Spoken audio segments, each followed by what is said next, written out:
Ashama daawwattoota keenya akkam nagaa fayyaa jirtu nagaa akkamii har'a qophii gabaabaa waa'ee teekinooloojii aappii barnootaa wajjin wal qabatu wajjin isiniif dhufee jira.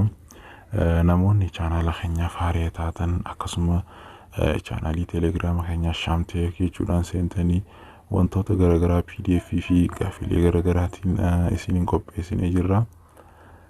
Har'a immoo barnoota itti shaakallii yeroo barnoota hisaaba irratti hojjettan shaakala irratti guutan haala kamiin akka sirrii hojjettan ilaallachuudhaaf akkasuma wantoota isin dhibee irratti lakkoofsa garaagaraatii wajjin akkasuma leetarii wajjin wantoota dhufuun hunda haala salphaan kan isin hubachiisuu fi isin gargaaru jeetiin abdadhee jira. Jalqaba irratti Play Store seentanii Play Storein seentaniiti isa san update godhuu qabdanii jechuudha. Yookaan haaratti buufachuu qabdanii Play Store kana keessaa buufattanii jechuudha. Aappiin ani baanu maqaa isaa Photomatis jedhu kana isa kana Play Store keessatti haala kaduriitiin hataa'e waan ta'eef update yoo kan jiru isinitti ta'e update san tuqxanii buufachuu dandeessu. Haala saniin restore ta'ee wantoota haaraa irratti guuttataa jechuu inni kun. Fakkeenya wajjin lakkoofsa kanaan fakkeenyaaf isinii kan nu barbaade. Fakkeenyaaf maatii irratti lakkoofsa kana kan isiniif kennu yoo ta'e 4x minus 20y equals to 2000 yoo keessan isiniif kennu ta'e isa kana bakka diimaa kana yeroo takka tuqxu yeroo tuqxan kan duraa ka jalqaba giraafii kanatti isinin agarsiisu. Haala diyaagiraamaatikaalii kanatti hin qabu ka duraa Photomatisii jalqabaa san jechuudha. Yeroo abdeetii gootan isa kana isiniif fidaa jechuudha.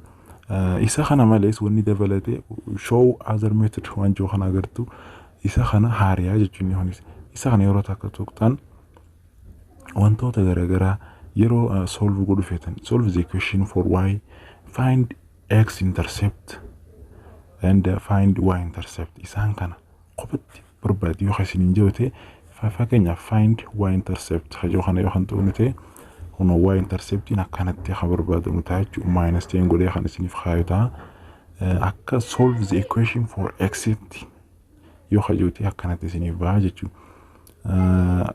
Lakkoofsa 4x minus 20y equals to 2000 hajoo kana ibsa bal'aa argachuu feetan roga lamee kana roga kana tuqxu jechuudha. Roga kanarraa ibsa bal'aa argattu akkasuma roga kallattii lamaa kanas yoo kan tuqxan ta'e akkasumatti kan argattu ta'atu jechuudha. Akkasuma isa kana akka buufsaa yoo kan hin taane isa kanaas haala kamiin akka argate akkasumatti isiniif ibsa bal'aa kan deemaa jechuudha. Kana malees giraafii kana yoo kan tuqnu ta'e yeroo takka giraafii kana irratti lakkoofsa amma diimaa kana isa kanaa wal tuqaa jechuudha.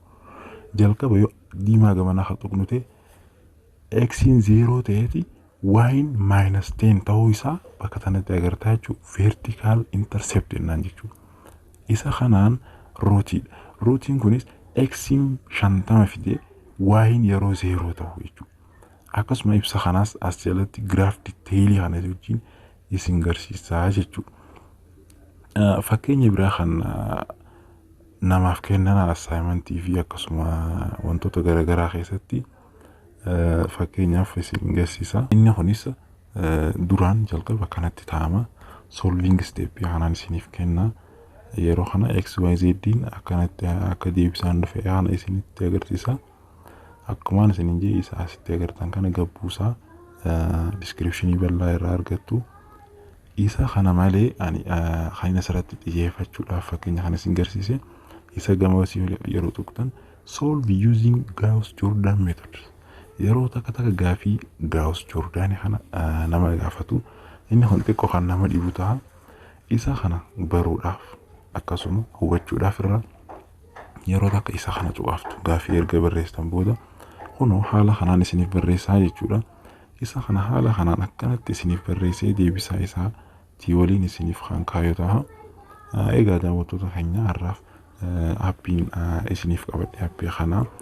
Aappiin kun update yoo kan ta'u ta'e waa hedduu hojjechuu danda'a. Wantoota hin danda'amne hammaasii irratti nama rakku hisaaba garagaraa hundarratti kan nama rakku kan solve godhee isin hubachiisu ta'a. By the way yani kan appii kan isin hubachiisu barbaadeef hagam takka akka hojjettan irrattiif madaaluuf malee isa kanarratti hirkattanii sammuu wanta dadhabina isii akka dadhabinaatti akka deemtu karaa dadhabinaatti akka tarkaanfattu akka hin goone jecha isa kanarraa hubachaa wantoota garaagaraa laaluu dandeessu jechuudha. Har'aaf asirratti nuuf gahaa galatooma jabaadha.